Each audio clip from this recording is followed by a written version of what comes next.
सभापति महोदय, मैं आपका धन्यवाद करना चाहता हूं कि इस महत्वपूर्ण चर्चा में भाग लेने का आपने मुझे अवसर दिया है। चर्चा चली, सभी ने अपनी अपनी बातें रखी। ये सवाल भी बनता है कि किस पृष्ठभूमि में ये चर्चा हो रही है। पृष्ठभूमि एक चुनाव का नतीजा है। बहुत बड़ा बहुमत सत्ता पक्ष को मिला है और मैं ये स्पष्ट रूप से कहना चाहता हूं कि देश सर्वोपरि है। पार्टी, प्रांत, सब बातें बाद में आती। जो बहुमत सत्ता पक्ष को मिला है, उस बहुमत के आधार पे देश के हक के कोई फैसले लिए जाते हैं, सकारात्मक फैसले किए जाते हैं अर्थव्यवस्था को मजबूत बनाने के लिए, महंगाई पे काबू पाने के लिए। तो हमारी पार्टी साथ देने को भी तैयार है, हम पीछे नहीं हटे। शुरुआत हुई है, मगर जो बहुमत, मैंने अभी कहा कि बहुमत के आधार पर जो आप फैसले लेते हैं, उस तरफ से हंसी सुनाई दी। बहुमत के आधार पर जो आप फैसले लेते हो, अच्छे फैसले लेते हो, हम साथ देंगे। मगर बहुमत के घमंड में जो इस प्रकार की सदन की कार्रवाई 2 दिन से देखने को मिल रही है, तृणमूल के सांसदों पर चलाया जा रहा है। कोई कह रहा है कि 44 सीट, कोई कह रहा है 44 सीट से घटके कांग्रेस 4 सीट पे आएगी। बहुमत के घमंड में अगर आप ये सरकार चलाएंगे तो मैं समझता हूं जनादेश आपको बहुमत के घमंड में चलाने को नहीं मिला। ये दरवाजे हैं, ये दरवाजे हैं, संसद है। 67 साल के इतिहास में उतार चढ़ाव इस संसद ने देखे हैं। ये कालीन है। यही भगत सिंह ने यहीं से बम फेंका था इस संसद पे। उतार चढ़ाव इस संसद ने देखे हैं। इस सदन में बैठे सब जानते हैं, हार जीत किसी भी राजनीतिक दल के इतिहास में ऐसा नहीं है कि जीत ही जीत मिली है या हार ही हार मिली है।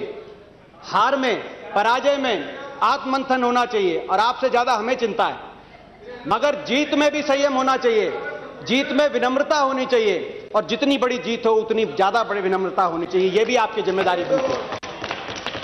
लोगों ने देश चलाने का बहुमत आपको दिया, देश चलाने का जनादेश दिया, लोगों की समस्याएं सुलझाने का जनादेश आपको मिला है।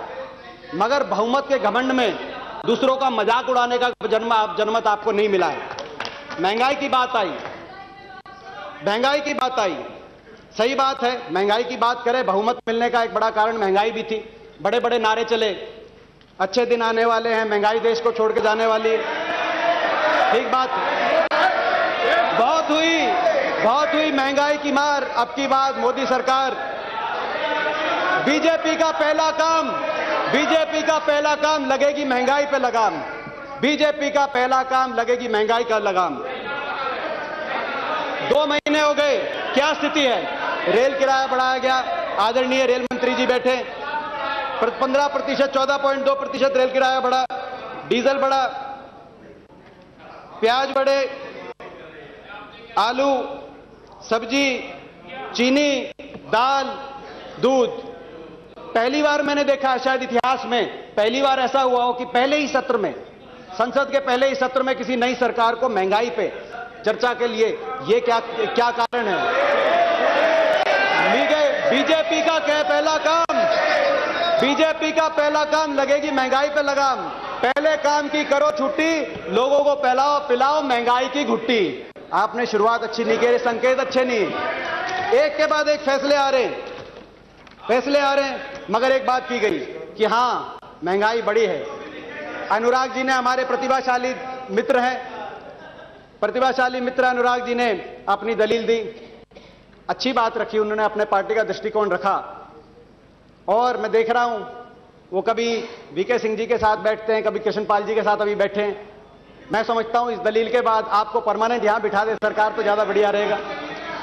मगर आपने कहा कि विरासत में ये बहुत सी समस्याएं मिली। मैं मानता हूं और हमें कोई एतराज नहीं है इस बात को स्वीकार करने में। कहीं अगर कोई कमजोर व्यवस्था आपको मिली है, उस बात की जिम्मेदारी स्वीकार करने से हम पीछे नहीं हटेंगे। मगर यह भी सच है, संतुलित बात होनी चाहिए। कुछ समस्याएं भी आपको मिली होंगी, मगर यह अभी सही कहा सुप्रिया जी ने जब आईएनएस विक्रमादित्य के पे वाई लूटने की बात आई तो उससे आपको कोई परहेज नहीं। जब सैटेलाइट को लॉन्च करने पे वाई लूटने की बात आई तो उससे आपको कोई परहेज नहीं। जब जम्मू कटरा रेल की लाइन पे वाई लूटने की बात आई तब उससे भी आपको कोई परहेज नहीं। मगर कोई अगर कमी है, कोई दोष है तो वो हम पे बनने का काम करते हैं। एक तो आपने प्रश्न किया था अनुराग जी की कैसा कि खजाना खाली छोड़ के गए, तथ्यों पे आपने बात करी थी, मैं भी तथ्यों पे बात करना चाहता हूं। तथ्य ये है कि 1 जून 2014 को जो कैश बैलेंस है हमारा भारत सरकार का, रिजर्व बैंक जिसको आकलन करती है, 26,500 करोड़ का कैश बैलेंस भारत सरकार के पास 1 जून 2014 का था। और तथ्य यह भी है 1 जून 2004 को जब हमारी यूपीए पहली 1 की सरकार आई थी उस समय नेगेटिव कैश बैलेंस घाटे का 2,730 करोड़ का आप हमारे लिए छोड़ के गए थे। आपने बात रखी, तथ्यों की बात रखी, मैं तथ्यों का जवाब दे रहा हूं।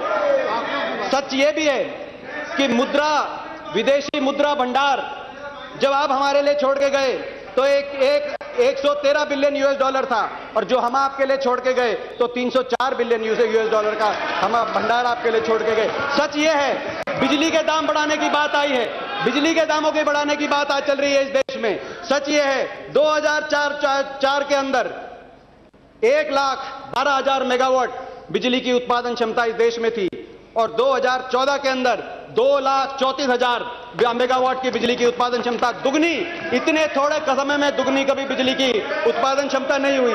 ये इस देश का मैं कहना चाहता हूं। अभी महंगाई की बात आई, खाद्य पदार्थों के महंगाई की बात आई। सच ये है कि अभी आपके कृषि मंत्री ने और आपके खाद्यान्न मंत्री ने जवाब दिया है कि रिकॉर्ड उत्पादन इस वर्ष में, रिकॉर्ड उत्पादन इस देश के अंदर हुआ है। और रिकॉर्ड उत्पादन का क्या अर्थ है? खाद्यान्नों का भंडार 263 मिलियन टन इस समय इस साल की प्रोडक्शन हुई है। आप लोगों ने बयान दिया है रिकॉर्ड उत्पादन हुआ है। और खाद्यान्न का भंडार 34.4 मिलियन टन गेहूं का भंडार और 28.4 मिलियन टन धान का भंडार इस देश में चावल का भंडार है। और आने वाले समय के लिए आपके मंत्री जी ने जवाब दिया कि आने वाले समय के लिए कोई समस्या नहीं, इतना उत्पादन, कृषि का उत्पादन इस देश में हुआ है। ऐसी व्यवस्था हम आपके लिए छोड़ के जा रहे हैं। कमियां भी होंगी और उसकी जिम्मेदारी हम ले रहे हैं। दुष्यंत जी, आप बारी बारी बोल रहे हैं। मैं भाजपा वालों से कहना चाहता हूं, ये आपको समर्थन देना चाह रहे हैं, आप क्यों नहीं ले रहे? इनके पेट में दर्द है, इनसे समर्थन ले लीजिए। ये चुनाव ये इनके पेट में दर्द हो रहा है, इनसे समर्थन ले लीजिए चौटाला साहब से। नहीं तो ये यहीं पे भाजपा के लिए नारे लगा के सदन की कार्रवाई यूं ही ठप करने की तरफ बढ़ते रहेंगे। बात आई कि इतनी तेजी से महंगाई क्यों बढ़ी और इसका मूल कारण क्या है? कई मूल कारण हो सकते हैं, मगर एक मूल कारण मैं बताना चाहता हूं आपको। 26 मई को नासिक के अंदर प्याज 925 रुपए कुंटल के अंदर प्याज का भाव था, जो बढ़ के 1850 हो गया, तकरीबन दुगना। मगर किसान के लिए, मैं किसान पे आता हूं, किसान को 18 साढ़े 18 रुपए किलो का भाव मिल रहा था। वहीं ग्राहक को 36 रुपए, कहीं 35 रुपए, कहीं 40 रुपए किलो के भाव से खरीदना पड़ रहा। तो क्या हुआ? केवल 5 हफ्ते के इस सफर में जो बीच के लोग हैं, इंटरमीडिएरीज, आदरणीय वित्त मंत्री जी जिनकी बुद्धिमत्ता के हम सब प्रशंसक हैं, उन्होंने राज्यसभा के अंदर अपना उत्तर दिया और उन्होंने कहा कि जो इंटरमीडिएरीज हैं उनको हम काबू करने का प्रयास कर रहे हैं। तो ये जो इंटरमीडिएरीज हैं, इनका प्रॉफिट मार्जिन इन 5 हफ्तों में, महंगाई का मूल कारण यह है, 5 हफ्तों में इंटरमीडिएट का प्रॉफिट मार्जिन 9 रुपए किलो से बढ़कर 18 रुपए किलो हो गया। जितना किसान को मिल रहा है आज उतना ही इंटरमीडिएट बीच में ले रहे हैं। यह व्यवस्था 5 हफ्तों में क्यों आई?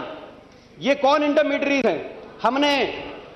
हमने जब एफडीआई पर डिबेट चल रही थी, एफडीआई रिटेल पर डिबेट चल रही थी, तब भी शंका व्यक्त करी थी कि भारतीय जनता पार्टी सैद्धांतिक तौर से इन इंटरमीडिएट्स के इंटरेस्ट को प्रोटेक्ट करना चाह रही थी, इसीलिए एफडीआई के रिटेल का विरोध ये लोग कर रहे थे।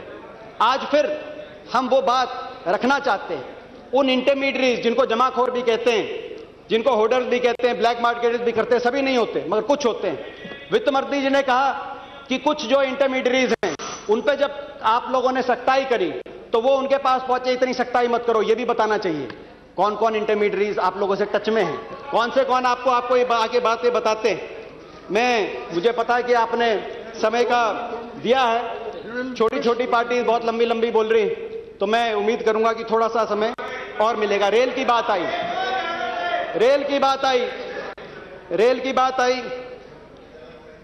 रेल में किराया बढ़ने के एक कारण महंगाई का ये भी, रेल का जब किराया बढ़ता है, रेल बढ़ती है, तेल का किराया बढ़ता है, तो सभी पदार्थों पे की कीमतें भी बढ़ती है। ये आशंका आप लोगों ने जताई थी।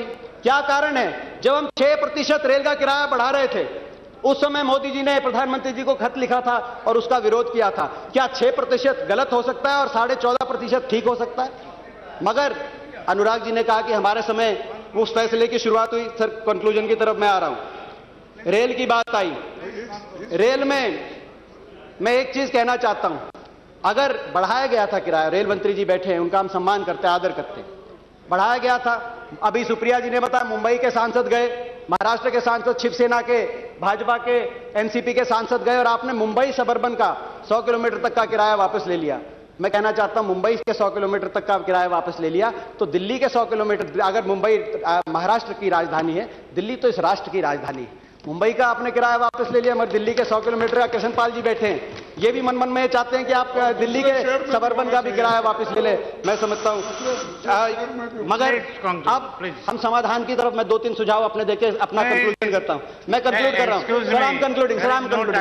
Sir, I am concluding.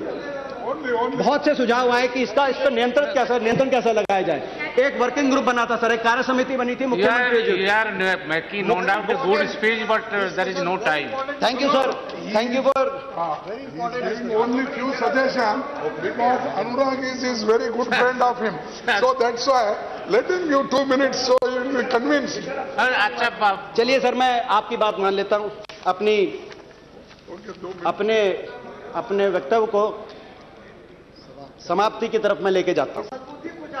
कई सुझाव आए, मैं एक सुझाव पे आपके सुझाव के बाद मैं उसको लंबा नहीं खींचूंगा, मगर एक कार्य समिति बनी थी यूपीए के समय, मुख्यमंत्रियों का समूह बना था, जिनके नरेंद्र मोदी जी स्वयं उसके चेयरपर्सन थे, कि महंगाई पे काबू कैसे लगे। Working group on consumer affairs 2010 में बना था, उससे कुछ सुझाव आए थे।